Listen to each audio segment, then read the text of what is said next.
Okay. All right, well, I think even without benefit of picture from over there, we will start. And I would like to open this special session of the Middle East Institute in keeping with our interest in analyzing breaking news. We have organized this session to deal with the latest and very surprising events that happened in Tunisia. These are events, for those of us that follow the Arab world in the Middle East, that could have ramifications far beyond the small country of Tunisia itself. For political scientists, it's a remarkable moment, quite unexpected, I think, by many analysts. And one of the questions that we would like to get into is, why is that? So our program will proceed as follows. I will, first of all, briefly introduce our two guests and my colleagues from Washington who are with us live at about, what time is it over there? It's about 9:10. 9:10 Thursday night. And then I've asked my colleague Rana Khouri to pose a few questions that she has been thinking about that she would like the three panelists to address. And after that, I will begin with a brief comment, and then hopefully by then the video will have come up, but I will turn to Dr. Noureddin Jebnoun. Dr. Jebnoun is Tunisian. He is a political scientist. He specializes in security and international affairs. He has been in the United States for some years, teaching at Georgetown University, where he is at the moment, but he has also spent 2 or 3 years at the University of Montana, organizing their Middle East Security Studies program. Dr. Jebnoun has an intimate knowledge of the security and military apparatus of the Tunisian system, and I will let him speak for himself, but I think I cannot think of anybody that has a more up-to-date and detailed knowledge of the way things work in Tunisia than he does. And then finally we will turn to Dr. Samer Shahata, who is also a professor of politics at the Center for Contemporary Arab Studies in Georgetown, who specializes on the comparative politics of the region, and he has a particular interest in Egypt. He's written, he's published a book on Egyptian labor issues, and he is working on the Egyptian succession issue. But he is uniquely qualified to talk about the possible spillover effects of the events in Tunisia for the rest of the region. So let me turn now to Rana Khouri, who is going to set out a more detailed agenda, a list of questions, and then we will proceed. And at the end of the session, we will open the floor, as we always do, for your comments and questions to any of the panelists. So I'll turn it now to Rana. Thank you, Dr. Hudson. Thank you, everyone, for coming today, and welcome the ambassador to MEI and Dr. Shahata and Jebnoun. It's nice to be in touch with you. Thank you. Thank you very much. Thank you for having us, and thank you for this generous introduction.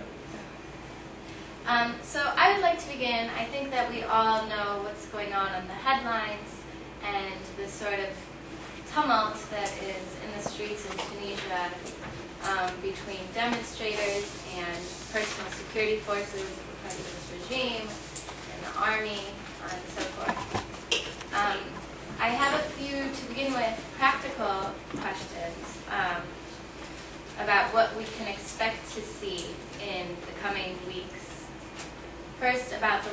international community and the U.S. and the United Nations. There's a UN Human Rights Advisory Board going to Tunisia in a couple of weeks to look into the charges of corruption that we've been hearing about.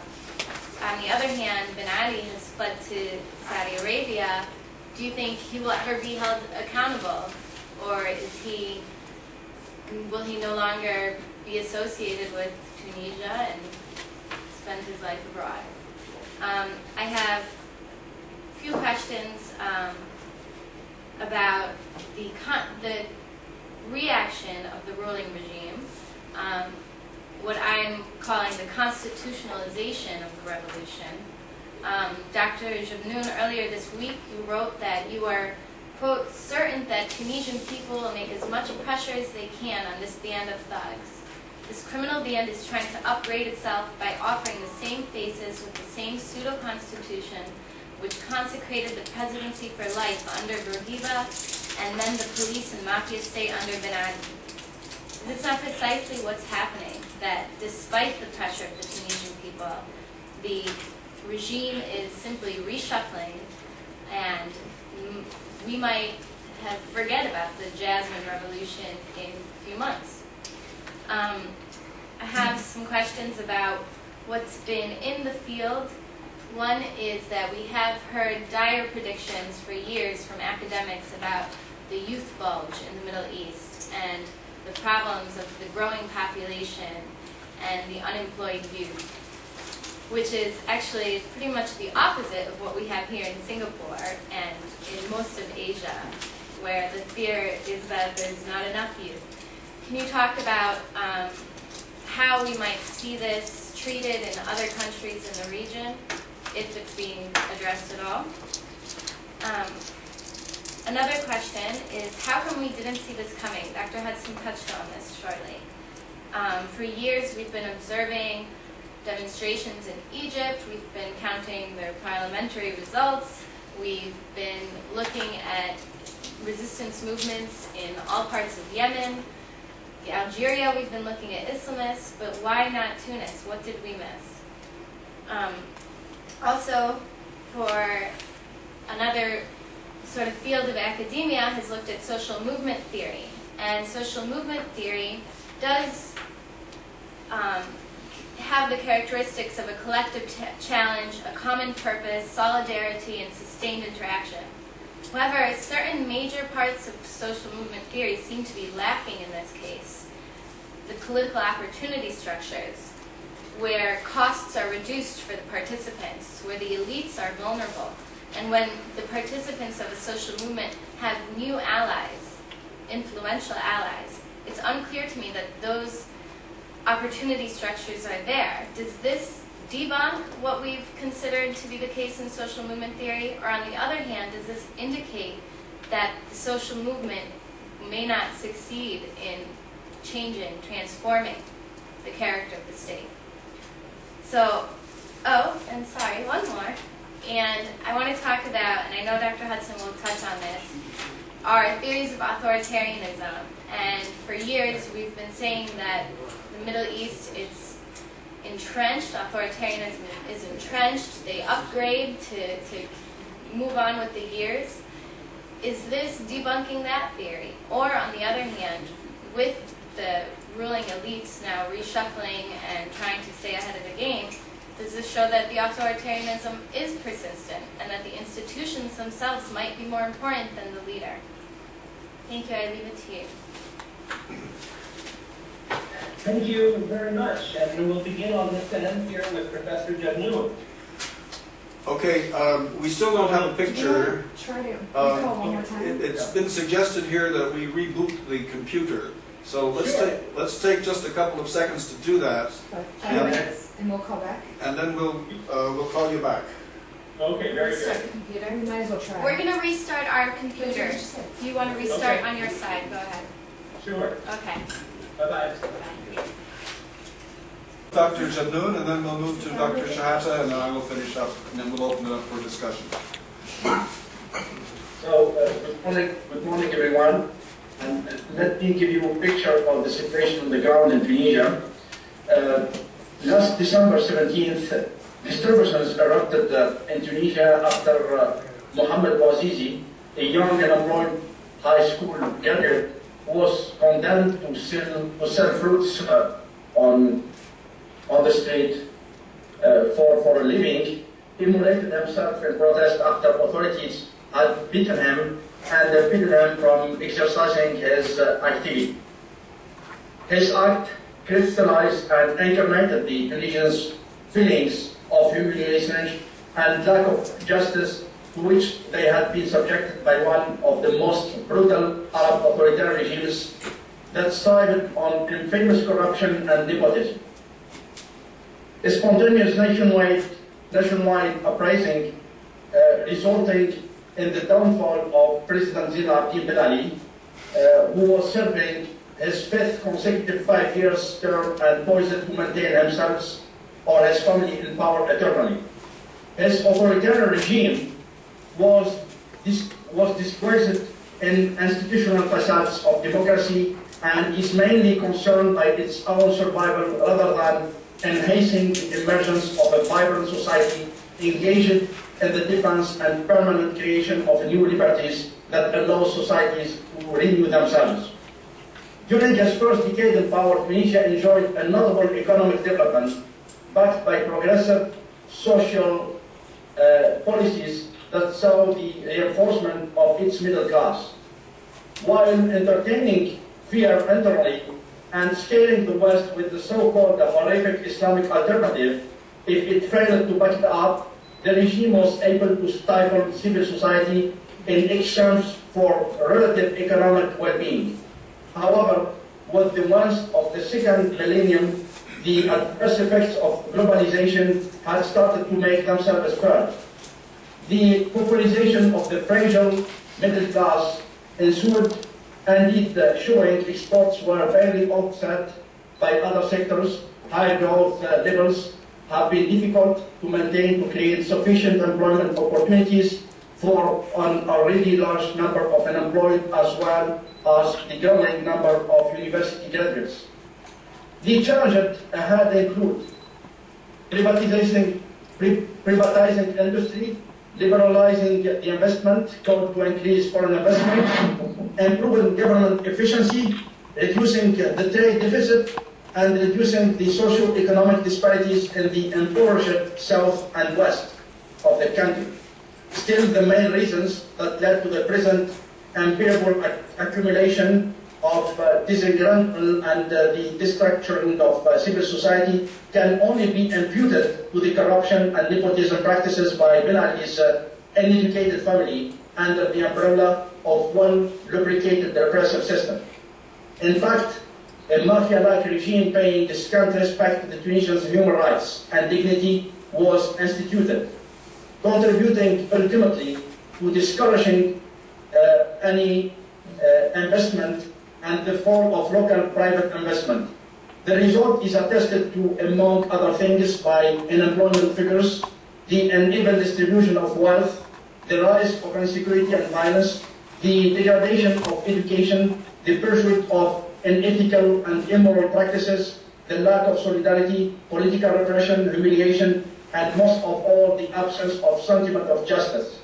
The latter was with time amplified by the traditional word-of-mouth system as well as the internet, despite all forms of censorship, probably in a proportion equivalent to the financial amounts involved in the different corruption cases.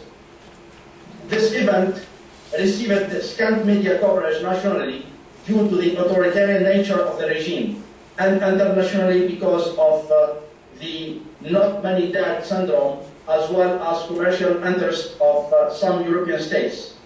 Fortunately, internet with its Facebook and Twitter was available to avoid a total blackout of information. The immediate consequence of the unprecedented protests may be summarized as follows. The failure of a 23-year-old policy regime in totally stifling civil society from communicating and expressing its craving for social and economic justice in the absence of organized structures. The breakdown of the psychological wall of fear that subdued the people while depriving them from their dignity and basic freedoms.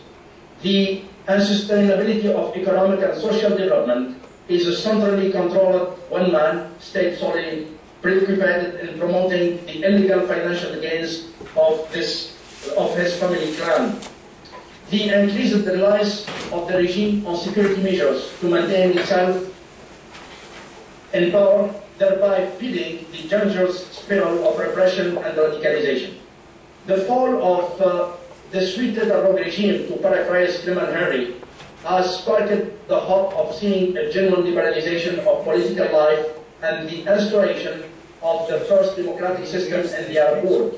Yet, this hopefulness now faces the challenge of creating a framework within which the dialogue between the various components of Tunisian society can take place freely and openly, in such a way as to bring about from inside a genuine process of reform. In this regard, advances in political and economic liberalization and progress on the human rights and in the social and educational fields are the only way to contribute to the country's stability.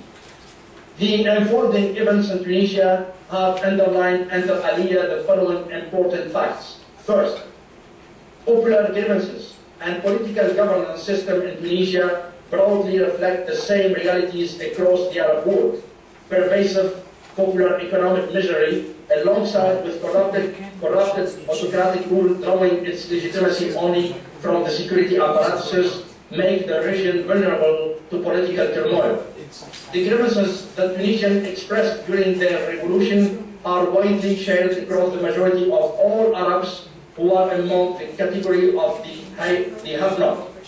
They are about corruption, lack of political and financial accountability, non-legitimate electoral and political systems, absence of peaceful alternation of power, abuse of power, and excessive reliance on security forces.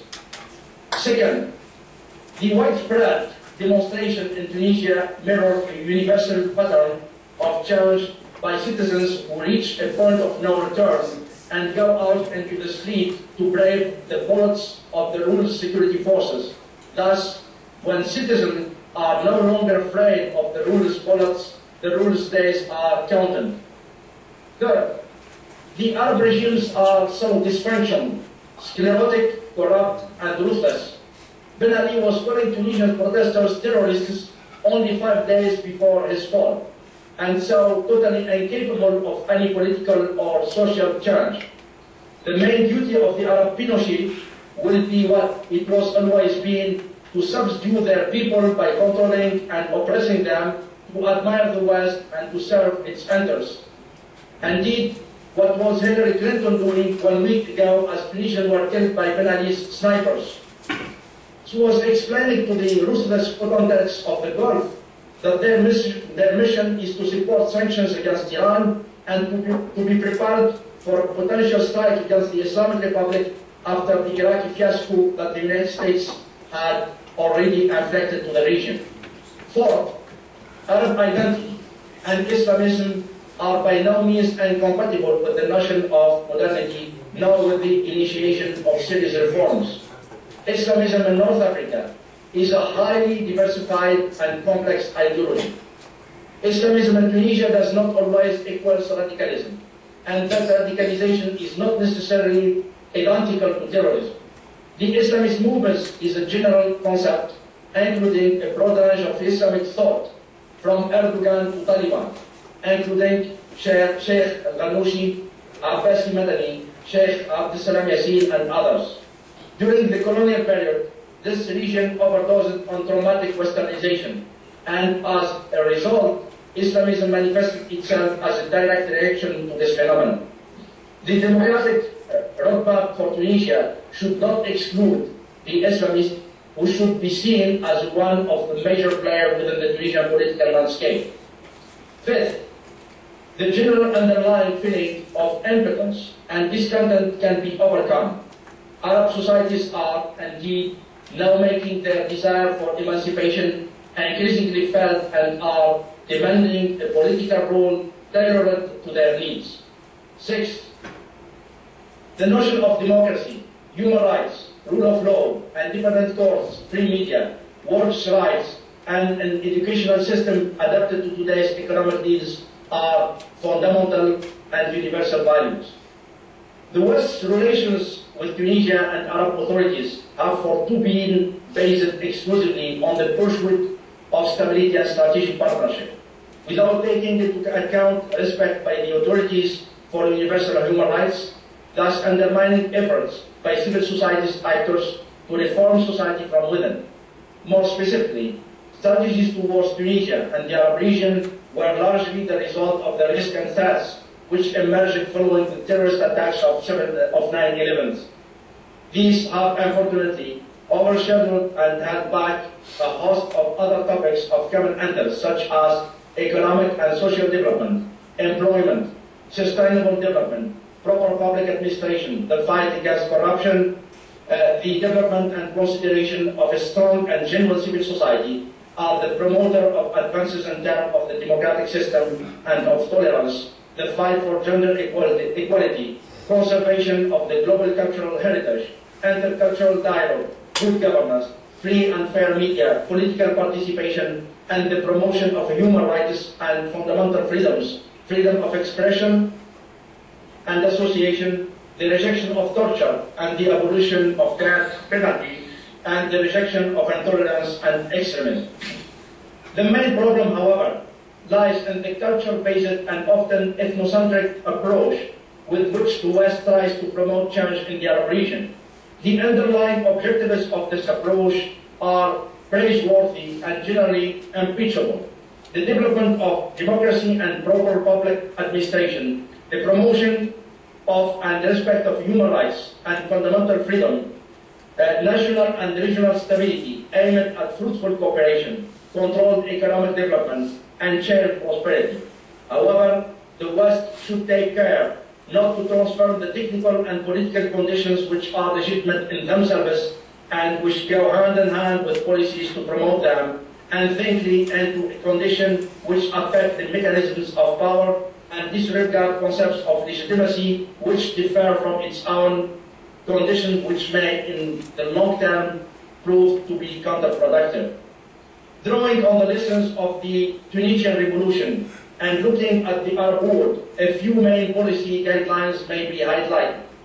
First, despite of many reserves, the 20th century brought the Arab world a number of benefits which enabled their societies to participate in the world market.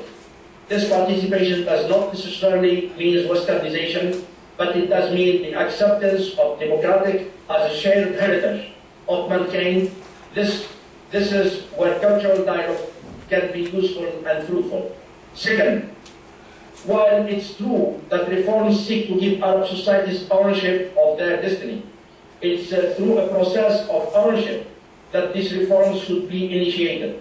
The aim is to engender independent and indigenous dynamics processes in various sectors of society, means justice, administration, education, higher education, and research, etc., in the context of cooperation programs. Third, on both sides, an effort is urgently needed to put an end to the ambiguities which encourage the culture-based processes of confrontation so as to develop normal relations between states and civil societies. While no concessions are possible on the acquis international in its various forms, it would be courageous and salutary for the West to strike a balance between its cultural-based perception and political pragmatism. The West's relation with the Arab world will be all the more fruitful, credible, and legitimate if it takes a wide range of interlocutors, giving particular attention and visible political support to actors in civil societies, associations, and religious life. Similarly, it would help the equality of dialogue if a clearer distinction were to be drawn between, on the one hand, respect for human rights and freedom of expression, which are intangible universal principles, and on the other hand, it changes and the mechanisms for the devolution of power, which are much more closely linked to history and local traditions. To conclude, I would like to say that the objective of the Arab people is to enhance the emergence of vibrant societies engaged in the defense and permanent creation of fundamental liberties and rights that allow societies to regenerate themselves, and in the case of Tunisia, by making the transition to something more dignified or simply more ordinary. The fall of the Brutus of Carthage has deconstructed the Western stereotypes, shaping the image of the Arab societies as incapable to move towards democracy because of the absence of civil cultures and self-governance. Like Spain in post-Franco era, which began in transition without any prior democratic experience, Tunisia is on its way to democracy, building and learning. This might involve some fits and starts, but Tunisians are mature, capable of thinking, as they are asserting their freedom. Thank you very much. Okay. Thank you very much, Nuruddin. And now we will move directly to Dr. Samer Shahata. And here he comes.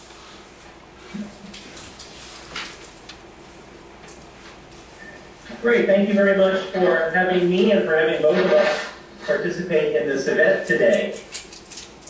So, I'm going to make some comments about what we've seen in Tunisia and the possible implications, I think, what we can understand from what we've seen in Tunisia over the last 6-8 weeks, as it were, and what the possible implications of this are for the region and lessons that we can learn from this about theories of authoritarianism and so on. The first thing I want to say, and it is somewhat obvious, but I think it is very important to say, and that is that what we've seen in Tunisia with the fleeing of Ben Ali is unprecedented for the Arab world. We have not seen mass-based popular protest lead to the ouster of a president or leader in the Arab world previously. It is remarkable, it has been mesmerizing, and it is inspiring for, I would think, the majority of people in the Arab world who have been glued to Al Jazeera particularly, as well as internet news sources, YouTube, and other sources of information. Because as you know, this is a region of the world that has been characterized by remarkable stability in quotation marks, and we're going to problematize that concept for a moment. Stability. Not so much stability, I think one could argue, as durability or persistence. Not stability because these regimes, really none of these regimes, are based on the popular support or participation of the vast majority of the population. These are largely authoritarian regimes. Of course, the extent to which they are authoritarian varies from place to place. Harsher in Tunisia, a little bit softer in Morocco, quite harsh in Syria, and so on. These are regimes that have been characterized by repression, systematic human rights abuses, forged elections, and to top it off, poor governance. That, of course, varies too, but generally poor governance. We don't have to look far. We just look to see how long many of these regimes have been in place. We move to Tunisia's neighbor. Mr. Gaddafi has been in place since 1969. We move to the next country over, Egypt. President Mubarak has been in power since October 6, 1981. In Yemen, Ali Abdullah Saleh has been in power really since 1978, even before the unification of Yemen. The Bashar, the Assad dynasty, has been in power since the early 1970s, and so on and so forth. So these regimes have been remarkably durable, persistent, not stable, because I think stability is really something else that is based on, to some extent, the legitimacy of systems of government. And the extent of the legitimacy of these regimes varies, but to a large extent, legitimacy is absent in many of them. I think that's quite important. Leaders in the Arab world, unfortunately, leave office most often when they die, as in the case of Hafiz al-Assad in 2000, or King Hussein. That might be the case in Egypt, where President Mubarak is 82. It was certainly the case for Anwar Sadat, who died in 1981, and it was the case of Gamal Abdel Nasser, who died in 1970. Or they are removed from office by force, and that can either be by a coup, as Zayn al-Abidin bin Ali did to remove his predecessor, Habib Bourguiba, or by force by external actors, most recently in the case of Iraq and Saddam Hussein in 2003. With regard to the immediate causes, the immediate triggers, the catalysts, the things that have been mesmerizing, and so on, and have been quite symbolically powerful, Professor Jabnoon spoke quite eloquently about the case of Mohammed Bouazizi, and I'm not going to talk about that, simply to add that there was another individual, Hussein Falhi, I think, a 22-year-old, who also committed suicide, electrocuting himself on December 22nd in the midst of another demonstration, and who said, reports say, before he did so, no to misery, no to unemployment. And I think it's also worthwhile saying that in this region of the world, in the Arab world, and one could possibly extend that to the Muslim world, self-immolation and suicide is something that is almost unheard of. It is sacrilegious. It is against the principles of Islam. It is against the sanctity of the body and human life. So this is really quite remarkable and quite different. And we've unfortunately seen other cases after Mohammed Bouazizi in Mauritania, one case, in Algeria, 4 cases, the death of at least 1 person. In Egypt now, since the fall of the Ben Ali regime, at least 2 cases, and another case in which someone attempted to self-immolate themselves in front of the People's Assembly, the Egyptian parliament, as it were, with at least 1 death there. And that's quite interesting as well. And it does get at this issue of, as was mentioned in the introduction, the youth bulge and the problems associated with that in terms of unemployment, individuals finding meaningful, dignified work, and so on. And we only need to refer to the World Bank's publications themselves to understand how economic development, quote unquote, and particularly neoliberal economic reforms have been terribly unequal. They've been unequal regionally, as Professor Jabnoon has said, and not only in Tunisia, in Egypt as well, and they have been unequal in terms of segments of the population. So for example, with regard to unemployment, in a very recent World Bank study, the World Bank said, and I'm quoting now, Tunisia still has a relatively high unemployment rate at 14.7%. The overall rate masks a striking divergence by age, with younger groups of the labor force being more affected. And moving ahead, also the World Bank, the overall unemployment rate of higher education graduates, which was below 5% in 1994, has increased significantly to 23% in 2009. Recent graduates face 46% unemployment in the first 18 months after graduation. So in terms of socioeconomic causes also of this, we've seen, as we said, unequal development. We've seen corruption, and corruption, of course, is something, unfortunately, we see throughout the Arab world. We could posit that it is somehow related to non-democratic or forms of government, or forms of government which do not include accountability as a mechanism. And of course, we've seen variations in the extent of corruption, with corruption being exceptionally high in Tunisia, or at least known about. Morocco, also very high. In Egypt, high, but I would argue maybe not as much as Leila Trabulsi and others, and so on. And of course, in Jordan as well, and so on. So we've seen unequal development, we've seen corruption, we've seen poor governance, as I mentioned. And we've also seen, interestingly enough, over the last number of years, incredibly high rates of inflation, which has eaten away at the real incomes of many, many people, not just poor people, but middle-class people as well in Tunisia, in Egypt, that accompanies neoliberal economic reform, privatization, economic liberalization, and so on.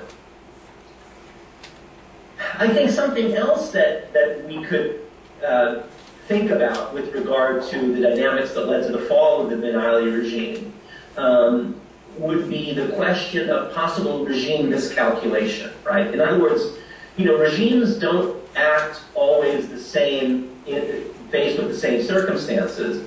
And I think that the excessive use of force, repression, leading to the death of significant numbers of civilians, an escalation of the conflict, as opposed to a less heavy-handed use of force, something that we also saw in the 1977 to 79 period in Iran that eventually led to the Iranian Revolution, we witnessed in Tunisia. So, for example, of course, after the initial self-immolations, we saw a protester being shot on December 24th, and then very quickly, things escalating.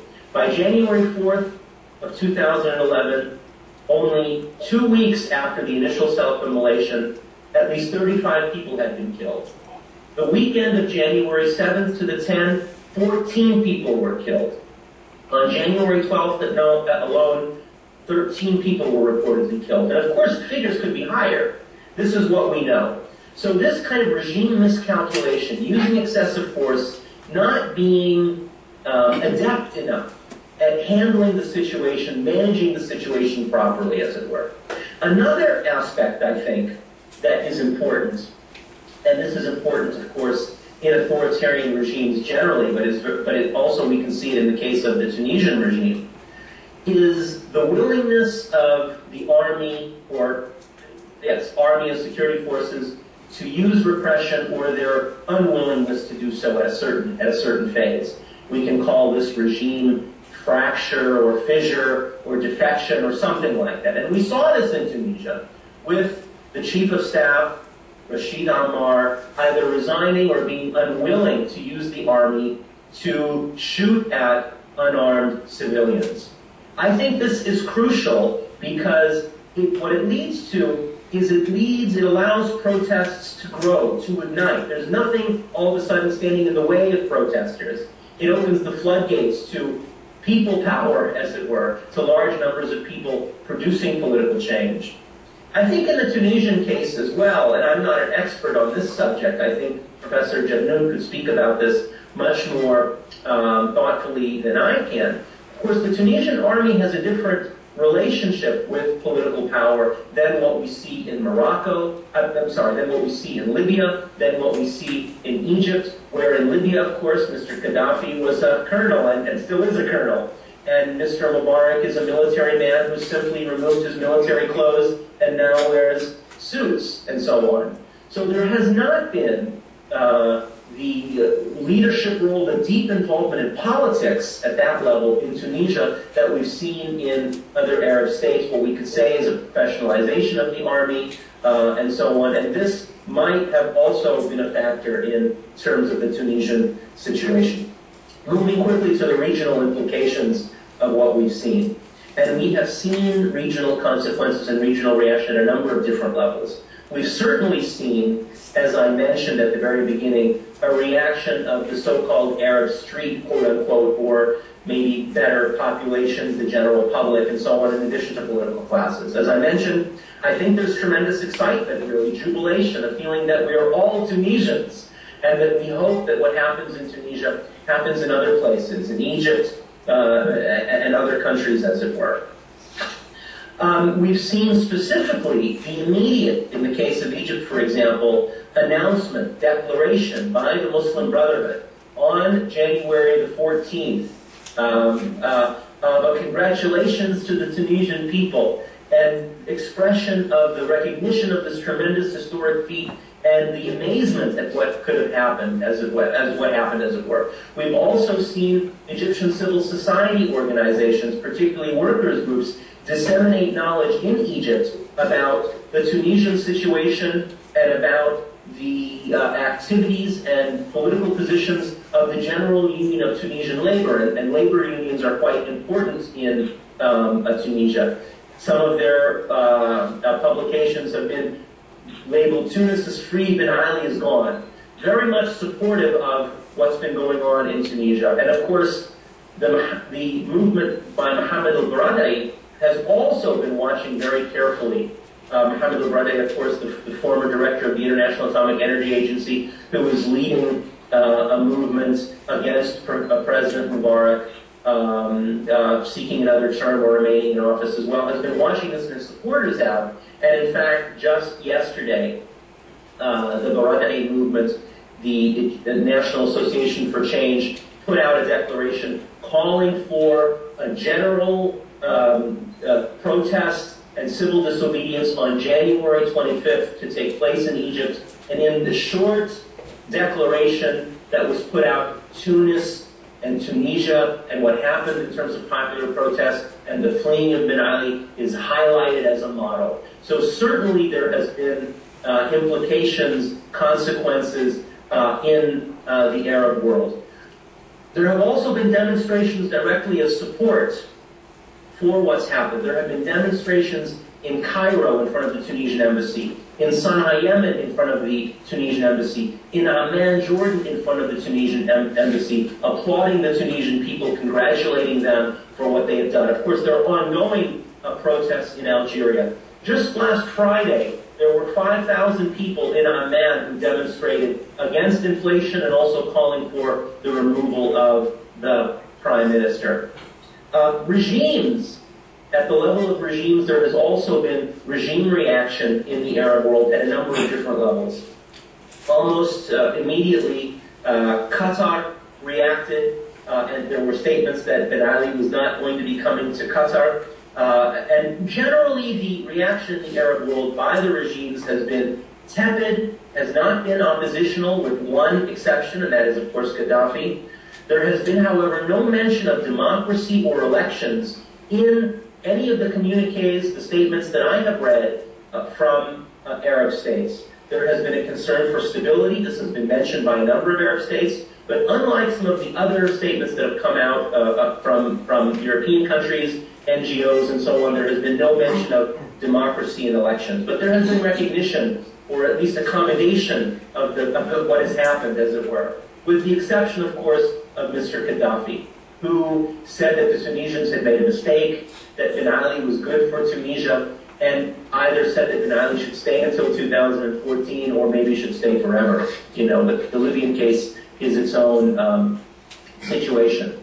There have also been economic reactions on the part of the regimes and the economies of some of these countries. So, for example, even before Ben Ali was forced to flee Tunisia, even before January the 14th, Algeria, Jordan, and Libya increased subsidies on basic foodstuffs in an attempt to kind of preempt some of the grievances that potentially could lead to this kind of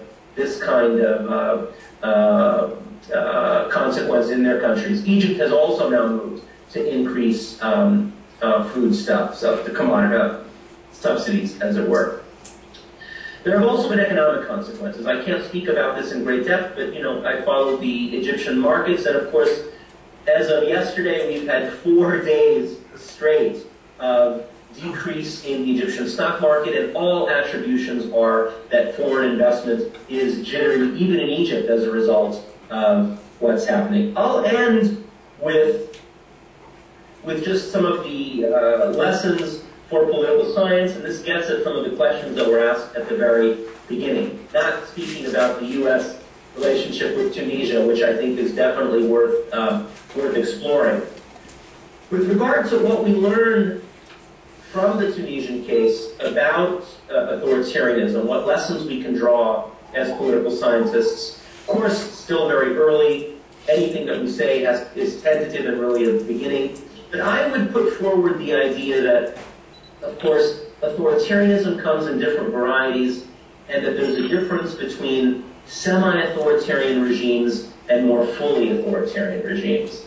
And that the Tunisian regime was a more fully authoritarian regime, right? And what that means is that there were little safety valves for the release of popular pressure. The media was largely closed. Elections were more meaningless than even in places like Egypt, as it were. There weren't real opposition parties that were active. Islamists were completely excluded. Political leaders were in exile, for the most part, in London and in Paris and elsewhere.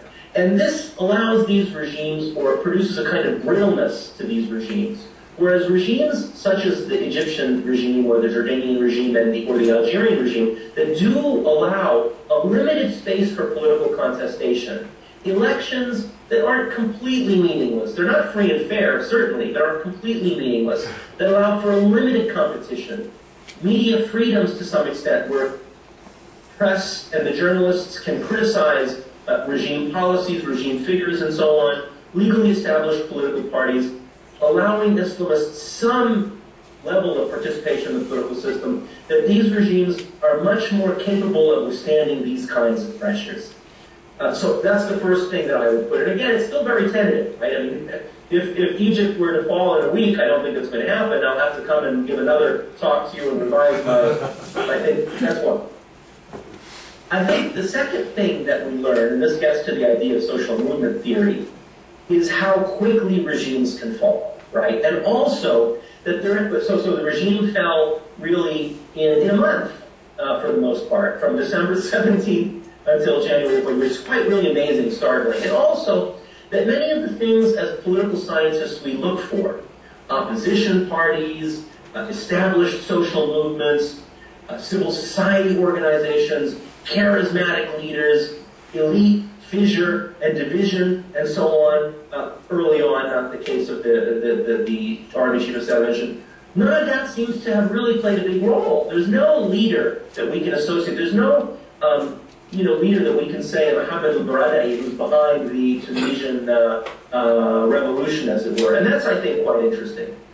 Thirdly, and I spoke about this a little bit before, is the consequences, the underbelly of neoliberal economic reform. Many of these states have supposedly had relatively high rates of growth in the past and have been heralded as models or miracles by the IMF and the World Bank because they have implemented policies of economic liberalization, privatization, free markets, reduction of subsidies, privatization of education, healthcare, and so on. But the underbelly has been increasing income inequality. In some cases, increasing levels or numbers, percentage of population in poverty, higher prices, rising inflation, lower real wages. And this is quite significant potentially, and we've seen it in the case of Tunisia, the consequences. The fourth lesson, I think, is, or not so much lesson, the question is, where are the Islamists, right?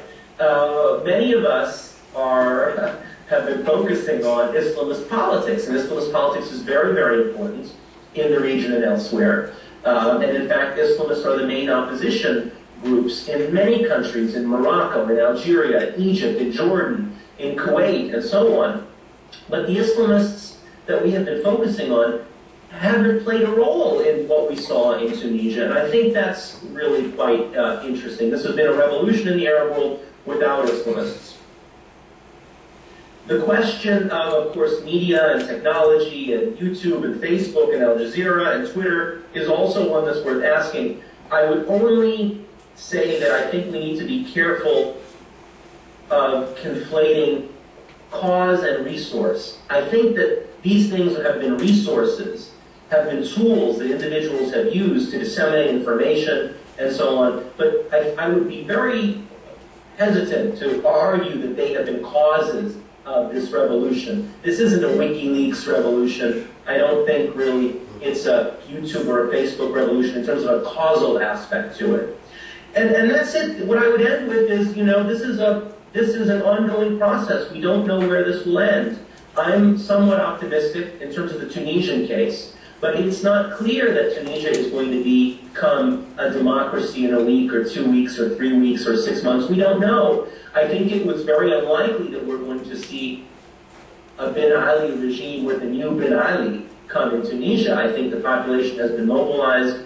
They've seen what they can accomplish, as it were. There's a tremendous amount of attention on the country. I think there's a great deal of enthusiasm, jubilation, solidarity, and activism. I don't think that's going to necessarily go away. But whether Tunisia becomes a fully functioning democracy in the immediate future, I still think that's an open question, and there's probably going to be a lot of work and a lot of sweat and tears that are going to have to go into producing that. And I will stop there. Okay, well, thank you very much. Thank you very much, Nuruddin, and thank you, Samer. You're welcome. For two excellent and eloquent, comprehensive presentations. We're just adjusting the camera here for a moment. There's something wrong with the sound. I'm going to speak only very briefly because several, indeed most of the points that I wanted to emphasize have already been made by my two friends and colleagues at Georgetown. I want to simply make 2 points before throwing the discussion open to our audience, and I think there may be some interesting questions to be raised, and we'll come to that very shortly. But the 2 points are the following. I think that what we have seen in Tunisia is a challenge to us as political scientists. So the first point I want to make is essentially a theoretical point about how we understand the question of authoritarianism and political change in this region. And the second point has to do with the role of the West in this drama, and in particular the role of the United States. So to the first point, to the theoretical point, I think that this has to be seen as a wake-up call for analysts of this region. Why is that? The reason is that lately, in the last few years, and this is a subject that I alluded to in my lecture here a couple of months ago, there has been a growing consensus among analysts of Arab politics and Middle East politics that authoritarianism is here to stay. Instead of asking about or expecting the rise of liberal democracy on the back of a modernizing society and economy, the shift has been toward explaining the durability of authoritarianism. And as Nuruddin and Samer have indicated, there is ample empirical reason to focus on this because we have seen in this region some of the longest-lived regimes anywhere in the world. But something clearly has happened, and I think we all need now to do some reflection. The dominant paradigm now, the sort of persistence of authoritarianism theme, rests on the following explanations. Why do these regimes persist? Well, there are so many reasons, it seems. First of all, there is the classic explanation of the Mukhabarat state, that these regimes have established their control and a kind of at least surface stability, although not necessarily legitimacy, on the basis of having created vast security services and military establishments in the grip of the regime, the leader, the one-party regime, and so forth. So basically, that's just saying, you know, they rule by force. They rule by actual coercion and by the threat of coercion. There's something to that, to be sure. Another explanation is not only are they Mukhabarat states, but the regimes have deeply penetrated key sectors of society. For example, the business community. And one has to look to explain the durability of regimes such as perhaps the one in Syria by a kind of tacit or not so tacit collaboration between the rising business community, which liberal theory otherwise might have said should be leading the path toward democratization and liberalization, but instead there's collaboration. And that kind of penetration from the regime extends down into other institutions as well. In Egypt, for example, we see that the regime actually controls the labor unions. Labor unions, who would have thought, should be engines of political opening and political change, but they don't seem to be that. So And this extends in societies in which family and clan play an important role to the co-optation of key family, clan, tribal leaders into the system. A certain selective sharing of spoils ensures the durability of the authoritarian regime. There are other explanations. This seems to be an over-explained situation that we're looking at. The theory of the rentier state, for example, in those, which applies to those countries in which external rents, oil rents primarily, but also foreign assistance of one sort or another, provide the material resources directly to the regime, which it can distribute to a society on the basis of at least a tacit bargain between regime and society that if you, the regime, provide reasonable services and benefits, we, the people, will allow you to rule in an authoritarian way. That we, the people, don't really have a stake in this because we're not paying taxes, we're not really involved so much, and it's a happy situation. Another explanation, these are all complementary, is that that some authoritarian regimes in the region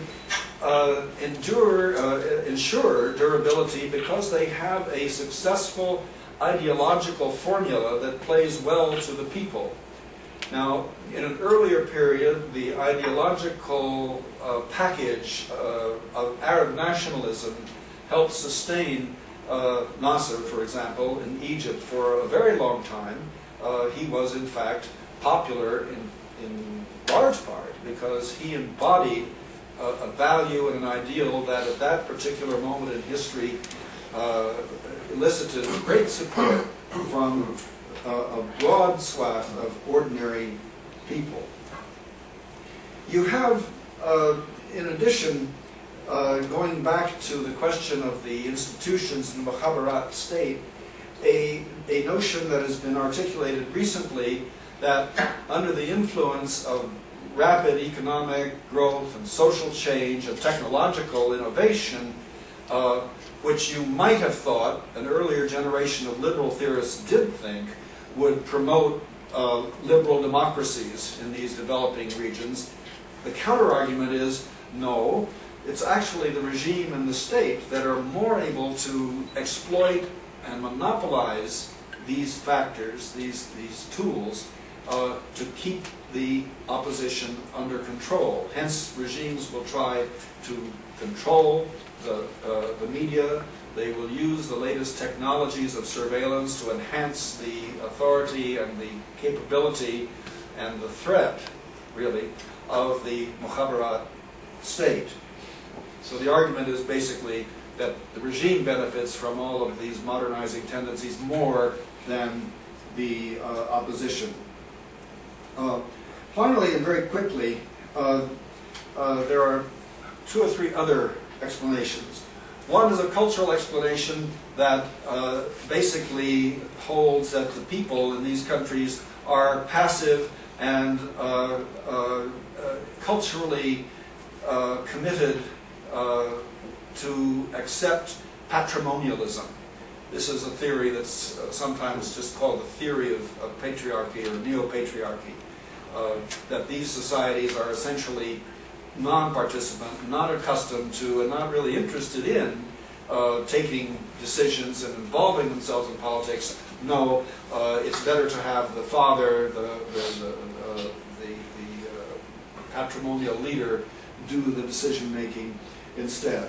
That's, I think, a rather questionable argument, but nevertheless it has been adduced as one of the many factors that keeps authoritarianism in place. And then lastly, there's the question of external support for these regimes.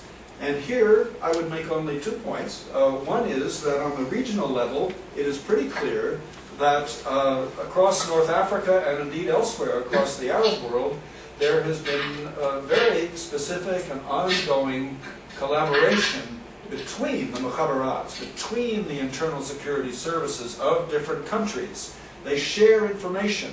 on the basis that there may be, in some ways, a common threat out there, a threat that is usually identified as some kind of an Islamist alternative. So one might have thought then that the Tunisian Mukhabarat benefited from the aid and information provided, say, by the neighboring Libyans, or by the neighboring Algerians, or by the Egyptians, and so forth.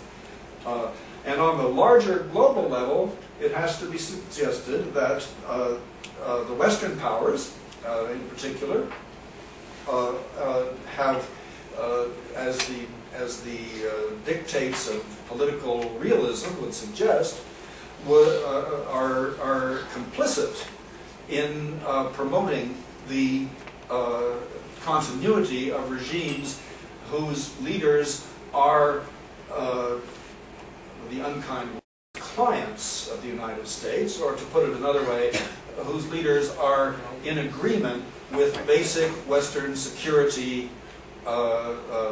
tenets. In this particular case, I think we would look to the role of the United States, which has been, as was mentioned, essentially supportive of the Tunisian regime, extending over the course of Ben Ali's tenure something like $350 million worth of military and economic assistance to help it along. And I think one would have to say as well that France, which has, of course, a historic connection, historic domination of Tunisia and most of North Africa, has had a particular interest in promoting stability by whoever happens to be able to deliver it across the Mediterranean. And the reasons are pretty clear, that there is a deep apprehension in Europe, and in Southern Europe in particular, that migration of unhappy and perhaps sometimes dangerous individuals crossing the Mediterranean is a problem, and that the aid and assistance of the regimes there in preventing that must be sought. And it's pretty clear that Tunisia was, the Tunisian regime has been helpful in assuaging these French and European fears as well. So, with all of this, you would think the Ben Alis of this region could go on forever.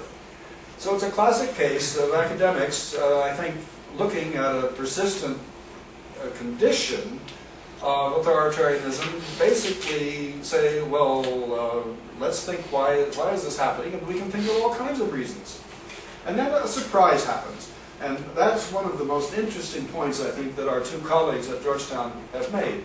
A surprise happens, an incident occurs, somebody burns himself up, and suddenly everything comes tumbling down in a very short period of time.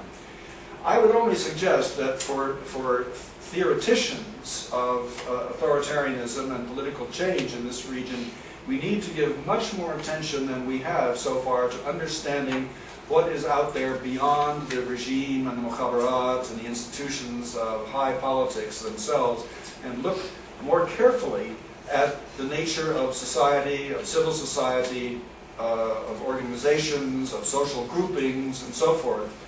To be sure, we have done this to some extent, but some 15, 20 years ago, there was quite a movement to study civil society across this region, but we don't seem to have done it well enough. And so we end up with some very interesting oddities, things that just don't seem understandable. Here's an explosion that happens, a historic flight of a leader under popular pressure, and yet, as Dr. Shahata mentioned, there's no known movement behind it, there's no known leader behind it, there's no known formal ideology behind it, and yet it happens. And not only does it happen, but as we've heard, there are ripple effects across the region. So my concluding observation then on this point is that we as analysts need to go back to the drawing board and try to understand basically the nature of society in these regions in a more nuanced way than we have so far. And we have to then go on to ask, when surprises like this occur, what can we expect afterwards? And on that note, I think I will open the floor here to questions, and perhaps there will be some comments and questions on issues that have been raised here but not fully explored, such as whether, going back to Nuruddin's presentation, whether what we've seen lately in Tunisia is a trajectory toward a stable and more open system, or on the contrary, whether this Mukhabarat authoritarian system will rebound and adjust in some way and short-circuit what the people in the streets of Tunis clearly want. And the other issue that is of great interest, and Dr. Shahata went into this in some detail, is to what extent is there a demonstration effect, a domino effect, that is likely to affect regimes across the region that are in so many ways quite similar in demographic structure and socioeconomic conditions, etc., to the Tunisian case.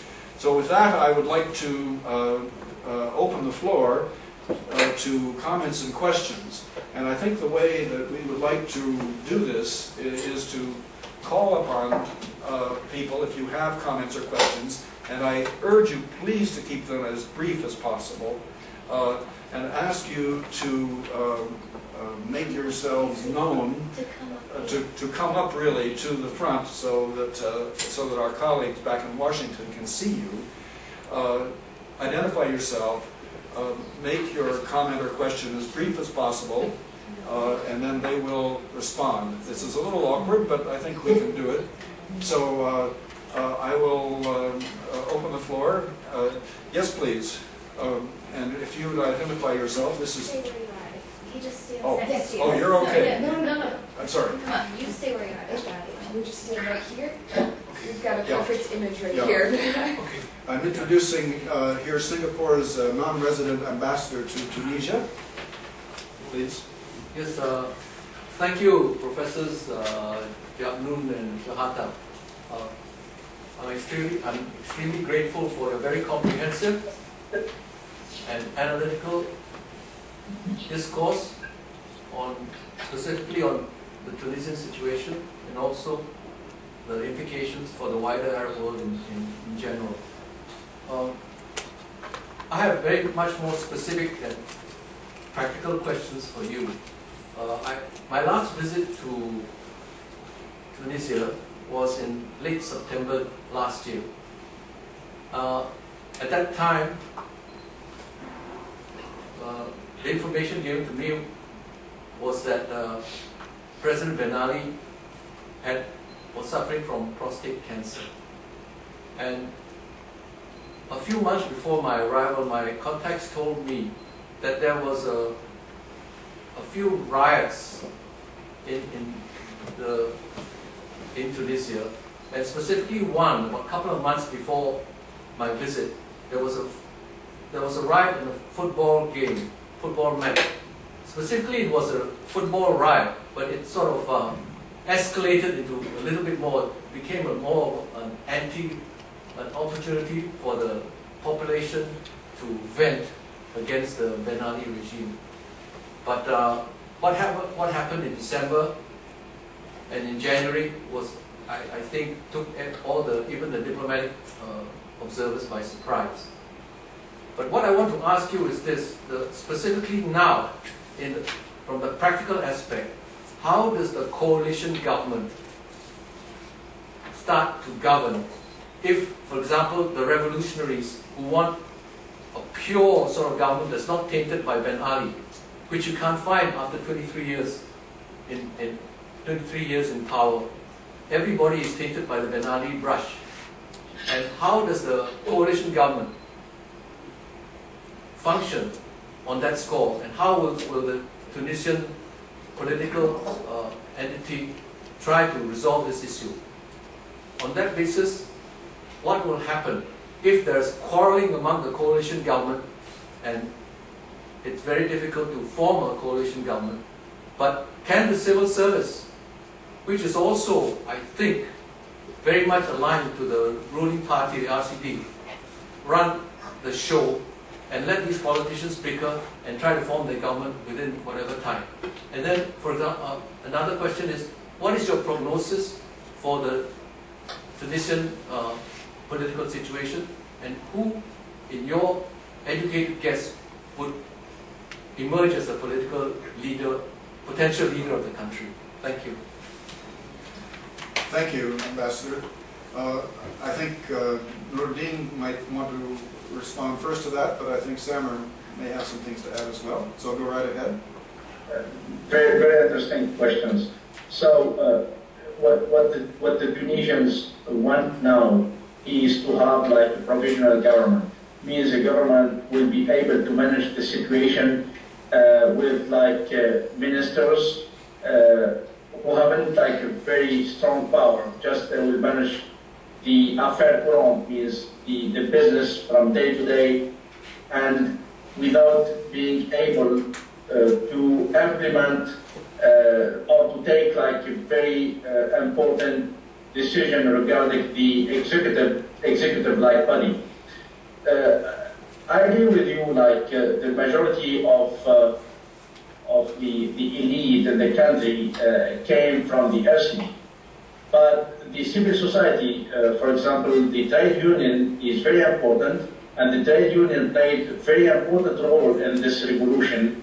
And the trade union, now the compromise is to have like 3 or 4 ministers, and they resigned because, resigned because the government is keeping or maintaining at least 4 ministers coming from the RCD. Even today, they quit from the RCD, but they still have like a kind of unofficial relation with the RCD. The RCD is almost 2 million membership, but the hardcore is no more than 10,000. Means the majority of the people who are membership just for interest. Their interest is to get a job, is to be able to have like some favors from the regime. In comparison to the situation under Bourguiba, so the Ben Ali's predecessor created a kind of middle class in Tunisia, which was considered at this time in the 70s and 80s the backbone of the regime. And this middle class was one of the most active within the Arab world. What Ben Ali did, he destroyed this middle class at the cost of empowering the security apparatuses.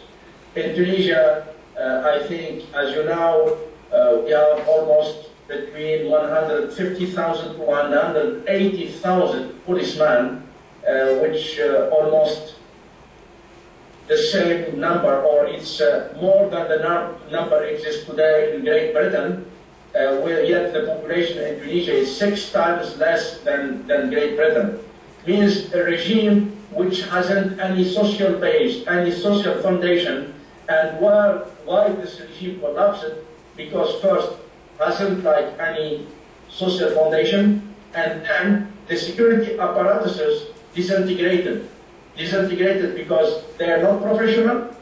This regime invested a lot of money, billions and billions, especially since 1984, when Ben Ali became the director of the national security, and then the state minister, and then minister of interior, and then prime minister. He invested billions of dollars to empower like the security services, and at the cost of the army. But this didn't work. Look, you have 180,000 and you are unable to manage like crowds. And what he did, he hired snipers from Serbia and Belarus to kill Tunisians. Means even those 180,000, he didn't trust them. He trusted only his Praetorian Guard, which is a number of which is almost vary between 800 to 3,000 people who are the main center of gravity of the regime. When you have a regime without social base, it's easy that the regime will collapse, and especially when the army refused to fire on the people. And this is the first time that happened in the Third War, that the chief of staff of the army, he gave him the choice between firing on the people or to resign, and he preferred to resign. But when Rashid Abbas was asked to stay on his under arrest in his house, from his house he was able to lead like the state, his staff, and his staff wasn't happy with the decision of Ben Ali. And when the head of the intelligence, of the military intelligence, was in constant contact with General Ammar, telling him, so I will not accept like Ben Ali like fire you. We should like do something against this guy. General Ammar said, look, we'll not do anything. Just give him the protection for his convoy to leave the country, because if you will do anything now, the French and the American will think this is a coup d'etat. Let him leave, and then we'll have our business. We'll try to handle like this Praetorian Guard. And this is what happened. He is very smart. He acted by taking into consideration the role of the foreign powers, and the same thing, he was very concerned about the role of the army. As in Tunisia, army is very professional, very efficacious, operational, even is not well equipped, but is well trained. And he was like concerned about the concept of the Republican Army, the role of the army as an institution having a role just to defend the country without being involved in political issues. Great. I mean, the only thing I'll add very, very briefly to that comment with regard to the question is, as Professor Jabnoon said, and it's not expected for any transitional government to actually make, serious structural changes in the polity. I mean, I think what we need now, immediately, of course, is the declaration of when elections will be held, right? And of course, there is some difficulty with that because, and correct me if I'm wrong, the Constitution presently says that elections need to be held between 45 and 60 days. The problem is that might not be very workable. So the Constitution itself is a problem, and that's another matter we can talk about. So elections will need to be held that are fully transparent with both local monitors and an international monitoring system that doesn't emphasize the United States or France, but is fully international. Now, also, unfortunately, the Constitution does not allow political parties on the basis of religion. And this is another big problem because, of course, the Nahda party is a party that is an Islamist party that has renounced violence some time ago. She is still outside of the country, but has said every day now that he wants to come back when an amnesty will be provided for him. So what needs to happen before the elections is not only an amnesty, but the allowing of all political players, not only the Islamists, but the outlawed Communist Party as well. And as you know, in Tunisia, there are socialists, the trade unions are very, very powerful as well, and really an opening up of the political space so that free and fair elections can be held. And then there's going to have to be some constitutional changes. Whether, though, that's a complete, question or whether it's modification is another issue. Okay, thank you very much. Let me entertain if there are other comments or questions here for our speakers. Yes, please. If you come up here, they will be able to see you.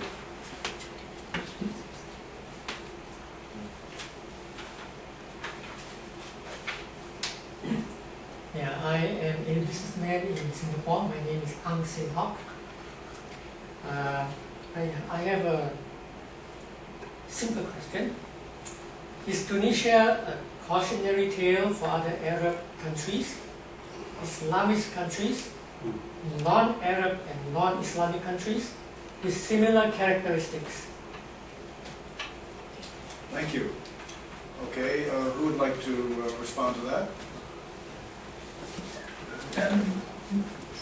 I mean, I think that, you know, to tell you the truth, I do think it's a cautionary tale, certainly, but my only comment would be, I don't think it's a cautionary tale only for Muslim majority countries. In fact, there's really not too much that one can say is specifically related to Islam in the Tunisian case.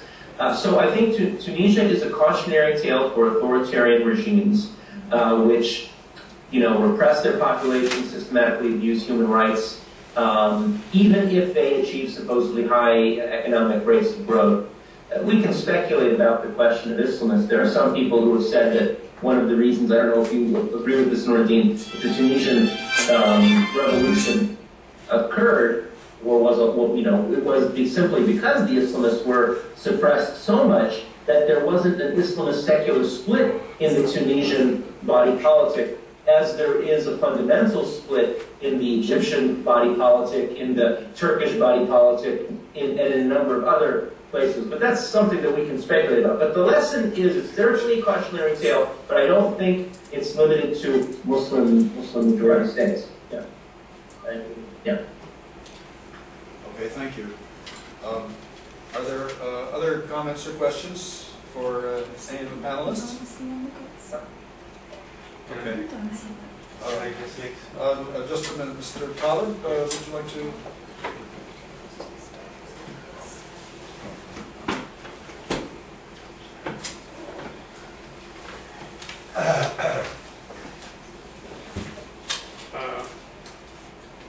Hello, I am Saad Talib from Yemen, and I was in government in Yemen. I was in the ruling party in Yemen, and I resigned. I basically, this is exactly what I wanted to point to. I was in the Anti-Corruption Commission of Yemen, and then it turned out to be a farce, and I left it. Now, the biggest, of course, the Anti-Corruption Commission was formed to please the West, basically, and to get donor money. What I want to ask here is this.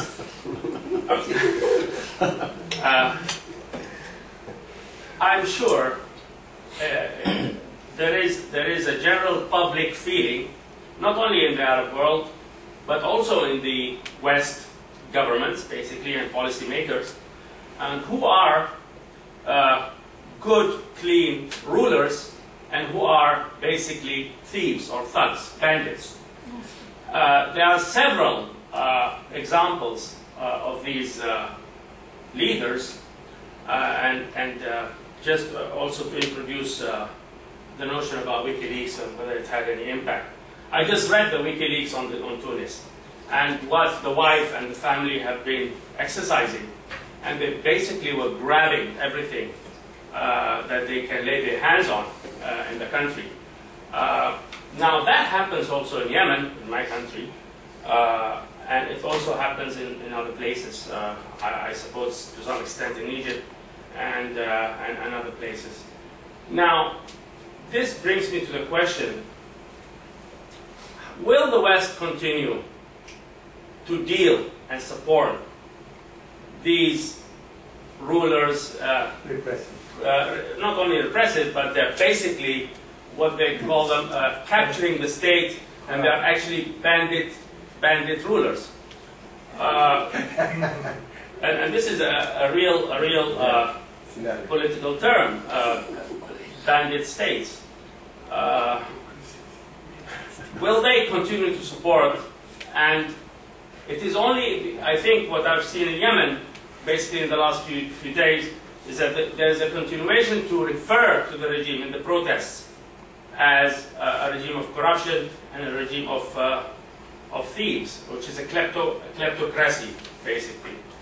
My main question is this: how will this impact? We know that, well, we can we can judge what impact it will have on the Arab street. But what impact will it have on the Western policymakers in dealing with such governments, and whether they will, or will they be taken by surprise again in the near future?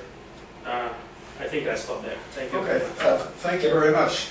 Nurdin, would you like to respond? And then I have a couple of things to say on this as well. Yeah, I think that the West will continue to back those Arab Pinochet. Yesterday, I was a panelist at the American University, and Daniel Bromberg, he said like Ben Ali was backed by France. I don't think that in 1985 and 1984 he was backed by France. He was backed by Americans, and the responsible of the CIA in Tunis, he was like a good friend of Ben Ali, and from 1985 to 1987, before the coup, Ben Ali at least like two times per month, he flew like from Tunis to the 6th Fleet to meet like the Admiral of the 6th Fleet, just to show like how the Americans having a close relationship with Ben Ali as their man in Tunis. So the main reason behind backing those regimes, either in Algeria or Tunisia or the Makhzen in Morocco or even now Libya, is the counterterrorism and the cooperation on counterterrorism and security purposes, especially after September 11. The United States has a good relationship, an excellent relationship with Tunisia. Is backing Tunisia. We have from time to time like statement coming from the State Department raising a kind of concern about the Tunisian policy in the matter of human rights. But look at what happened since December 17. It's the United States was silent about the massacres of Ben Ali in Tunisia, and just one statement came out from the State Department in which Mrs. Clinton said that we are concerned about the situation. Worse than this, France took a side of Ben Ali, and France tried even to provide, to supply Ben Ali with equipment for his Ministry of Interior, for his security apparatuses to oppress Tunisian people.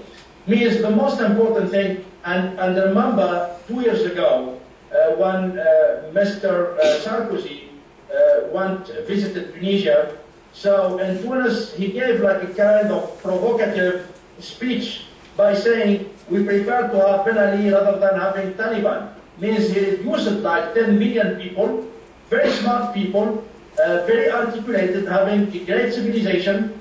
You know, Tunisia is the first country which abolished like the slavery in 1848. Is the first country which established a constitution in the Arab world in 1868. It was the first country which abolished the polygamy in 1956, and is the first country that fired his dictatorship on January 14th, 2011. So he insulted the intelligence of the Tunisian by saying, we prefer to have Ben Ali as a rampart rather than having Taliban in Tunis. So this is a simplistic discourse, this is very arrogant, and they will say even this is a kind of racist discourse, means considering like between Ben Ali and Taliban, you have like a range broad of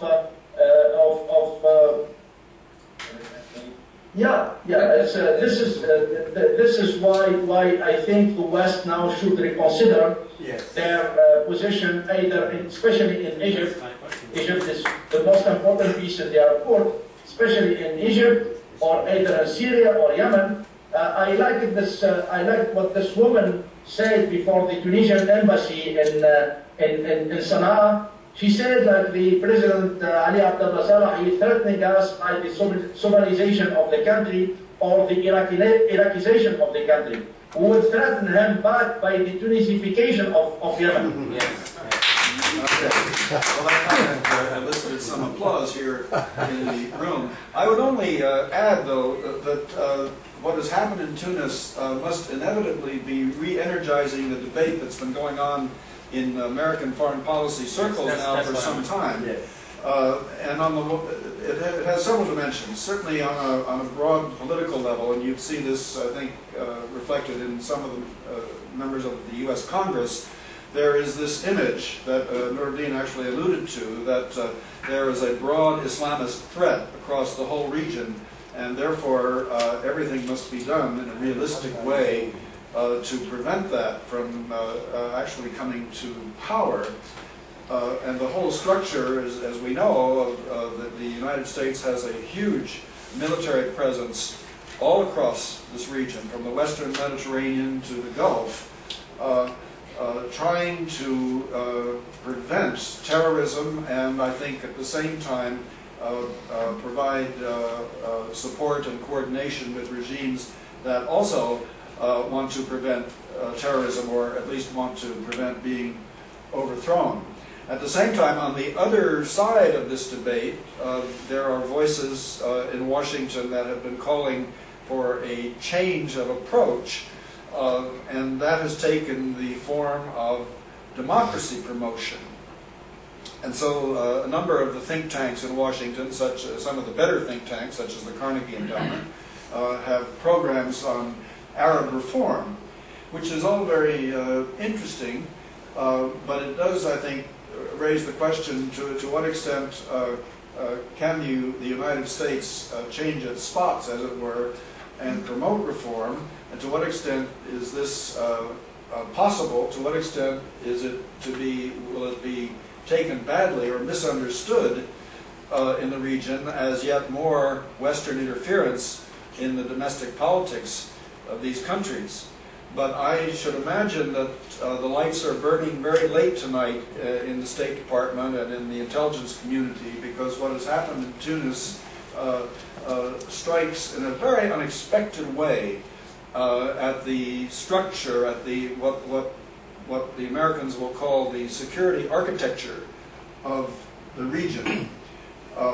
Where this will go, maybe our colleagues in Washington have a better insight into this than we do, but I should think it will be very difficult for the United States to switch gears. There's too much apprehension, and our officials, I think, are too cautious to bite the bullet. And I agree with Dr. Jabnoun that the American response to the Tunisian situation was characteristically hypocritical and wishy-washy. Hypocritical in the sense that we had been supporting this regime up until the very end, and wishy-washy in that there was no clear endorsement of the change, but rather a very mild and somewhat non-committal statement as Washington figures out what to do next. Now, we've run about 45 minutes over time here, and I very much appreciate you gentlemen staying up late. We didn't ask you to stay for more than an hour. But I wonder if we could, I see one more question. We'll take, this will have to be the very last one, and then we'll have your response, and then we must adjourn. So please, yes. Hello, thank you very much for your presentations. My name is Özgün Duman and I'm from Turkey. Professor Shabata just mentioned that trade unions in Tunisia are very powerful, but they didn't really play the key role in the change. So would you evaluate on what role the trade unions can play in the stabilization of the regime? Thank you very much. Okay. Sorry, what trade unions play in the what of the regime? In the stabilization of the new regime. Stabilization of the regime. I see. Well, I don't know about, how, I mean, I wouldn't argue that the trade unions, that the General Union of Tunisian Labor didn't play a role. I thought they were actually, quite important in terms of mobilizing people, supporting the protesters. Of course, the very idea that they were called upon, or affiliates, to enter into the coalition government or the temporary government, and then the withdrawal I think the trade unions were and have been historically very, very important in Tunisia, and in fact they have been the attention of the Ben Ali regime trying to co-opt them. So I think that in fact if we were to map out the players that are potentially we're going to hear quite a bit about in the coming weeks and months in terms of institutions, I would think the general Tunisian trade union would be one of them, in addition to other individuals and organizations, including someone we had here at Georgetown several years ago, Monsef Marzouki, who was a human rights activist who was exiled from Tunis and living in London. He's back now, has a small political party, and he has announced that he wants to participate in the presidential elections, and others. Just to add one sentence, if Ben Ali failed to domesticate one compound of the civil society in Tunisia is the powerful trade union. The trade union historically has a very important role, played a very important role in the process of within the movement, liberation movement against the French ruler, and then played a very important role in the affirmation of the identity of the civil society under Bourguiba. Bourguiba was incapable to control like the labor union, and even after Bourguiba, Ben Ali, he tried like to infiltrate the labor union by his security apparatuses, and he failed. And so the uprising, or then became a revolution. It was something spontaneous, more popular. The elites were not there, but I think since the second week of the uprising, the trade union or labor union start like taking its responsibility and start like canalizing this popular movement. And just one last thing about that, which is as we look to the future, one of the things, and this gets to the question of stabilization, but in a different way, that we might expect actually is a government that is composed of elements that is not in favor of the IMF, World Bank, the mantra. And you know, as I said, not only the trade unions, there's the Communist Party, there are socialists, and so on. And that, I think, would be quite interesting and quite different than what we've seen elsewhere in the region, in Morocco, in Egypt, in Jordan, where countries have implemented IMF, World Bank, structural adjustment reform programs. So that'll be interesting to see. Yeah, I think within maybe 6 months or 1 year, the IMF will try to impose like a new maybe a plan of the so-called adjustment structure, structural adjustment. But I don't think like if the government, and I am sure that within the government will have like the ministers from the trade union, and I don't think like the trade union will give like carte blanche to the new government to accept like any dictate from the IMF and the World Bank. This will be difficult in the future to implement something liberal, which maybe will discredit like the trade union on the ground. Okay, on that note, I would like personally to thank my two friends and colleagues, Dr. Nuruddin Jabnoon and Dr. Samir Shahata from Georgetown University in Washington, for their excellent participation. This has been an extremely successful event, I think, for all of us here in Singapore. We very much appreciate your willingness to talk to us so authoritatively on this subject. So on behalf of all of us here, and I'd like to thank my colleague Rana Khoury for helping to set the agenda for this meeting. I'd like to express also appreciation to all the members of our audience here in Singapore for their participation. So thank you and good night.